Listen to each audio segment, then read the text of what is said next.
नमस्कार दोस्तों, नमस्ते इंग्लिश के डेली लाइफ सेंटेंस सेक्शन में एक बार फिर से आपका स्वागत है। दोस्तों, हमेशा की तरह हम लोग डेली लाइफ वाक्य लाए हैं और दोस्तों आज का हमारा टॉपिक है sentence related to join computer classes. दोस्तों, इसके अलावा एक और बहुत इंपॉर्टेंट अनाउंसमेंट है।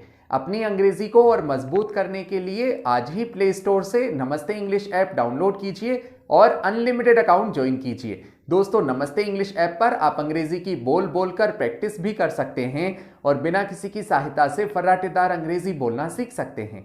सो देर किस बात की, आज ही अनलिमिटेड अकाउंट ज्वाइन कीजिए। अब चलते हैं आज के लेसन की ओर। दोस्तों, कंप्यूटर क्लासेस से रिलेटेड हम कई तरह के सेंटेंसेस आमतौर पर बोलते हैं। जैसे अगर आपको कहना हो क्या आप मुझे कंप्यूटर क्लासेस का समय बता सकते हैं, तो इसकी इंग्लिश क्या होगी।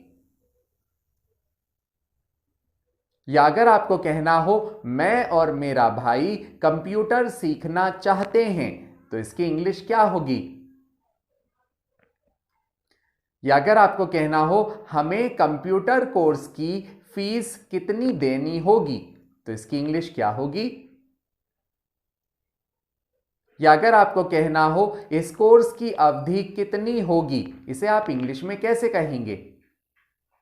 दोस्तों, ज्यादातर लोग ऐसे सेंटेंस नहीं बना पाते हैं, यही हम आज के लेसन में लाए हैं। तो चलते हैं आज के लेसन की ओर। अगर आपने कहा क्या आप मुझे कंप्यूटर क्लासेस का समय बता सकते हैं, तो ऐसे में आप कहेंगे can you tell me timings, can you tell me timings of computer classes. क्या आप मुझे कंप्यूटर क्लासेस का समय बता सकते हैं, तो इसकी इंग्लिश होगी can you tell me timings of computer classes. दोस्तों, कैन का मीन्स होता है सकते हैं, यू का मीन्स होता है आप। कैन यू यानी क्या आप, टेल यानी बता सकते हैं, क्या आप बता सकते हैं, तो उसकी इंग्लिश होगी कैन यू टेल मी। क्या आप मुझे बता सकते हैं, तो मुझे को हम मी कहेंगे। कैन यू टेल मी यानी क्या आप मुझे बता सकते हैं, टाइमिंग्स यानी समय, ऑफ कंप्यूटर क्लासेस यानी कंप्यूटर क्लासेस का। ओके, तो अगर आपने कहा क्या आप मुझे कंप्यूटर क्लासेस का टाइमिंग बता सकते हैं, तो आप कहेंगे can you tell me timings of computer classes.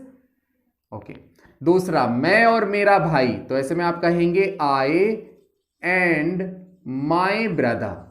मैं और मेरा भाई की इंग्लिश होगी I and my brother want to learn computer. मैं और मेरा भाई कंप्यूटर सीखना चाहते हैं, तो मैं को हम आई कहेंगे और को हम एंड कहेंगे, मेरा यानी माई, भाई यानी ब्रदर। मैं और मेरा भाई को हम कहेंगे I and my brother. Want to attend, want का मतलब होता है चाहना, लर्न का मीन्स होता है सीखना। मैं और मेरा भाई सीखना चाहते हैं, तो उसकी इंग्लिश होगी I and my brother want to learn. क्या सीखना चाहते हैं, computer. I and my brother want to learn computer. Okay, ऐसे ही अगर आपने कहा हमें कंप्यूटर कोर्स की फीस कितनी देनी होगी, तो ऐसे में आप कहेंगे how much fees. How much का मतलब होता है दोस्तों कितना, तो कितनी फीस को हम कहेंगे how much fees we need to give. We will हमें देनी होगी, how much fees we will need to give. हमें कितनी फीस देनी होगी, तो उसकी इंग्लिश होगी how much fees we will need to give. दोस्तों, हाउ मच फीस का मतलब होता है कितनी फीस, वी यानी हमें, नीड टू का मतलब होता है देनी होगी, तो हमें कितनी फीस देनी होगी, how much fees we will need to give for computer course. Computer course के लिए मुझे कितनी फीस देनी होगी, how much fees we would need to give for computer course. तो इस तरह से सेंटेंस बनता है। ऐसे ही इस कोर्स की ड्यूरेशन क्या होगी, सो ऐसे में आप कहेंगे what will be the duration. What will be the duration, यानी ड्यूरेशन क्या होगी ऑफ दिस कोर्स, इस कोर्स की ड्यूरेशन क्या होगी। तो ऐसे में आप कहेंगे what will be the duration of this course. दोस्तों व्हाट का मीन्स होता है क्या, okay. Will be, what will be यानी क्या होगी, कितनी होगी। द ड्यूरेशन, ड्यूरेशन का मतलब होगा अवधि, ऑफ दिस कोर्स यानी इस कोर्स की। सो दोस्तों इस तरह से सेंटेंस बनते हैं। I hope you learned it, I hope you enjoyed this lesson. मिलते हैं नेक्स्ट लेसन में। Till then take care.